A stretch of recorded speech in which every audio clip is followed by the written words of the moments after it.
আজকে আমরা 1 মিনিটে জানবো জাতীয় দল এবং আঞ্চলিক দলের মধ্যে পার্থক্য সম্পর্কে। জাতীয় দলগুলি সমগ্র দেশে তাদের কার্যক্রম পরিচালনা করে এবং একাধিক রাজ্যে সক্রিয় থাকে।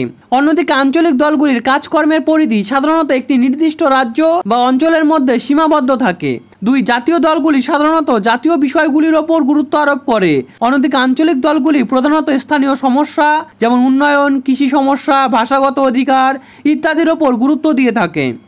জাতীয় দল লোকসভা নির্বাচনে প্রধান ভূমিকা পালন করে, অন্যদিকে আঞ্চলিক দল বিধানসভা নির্বাচনে বেশি সক্রিয়।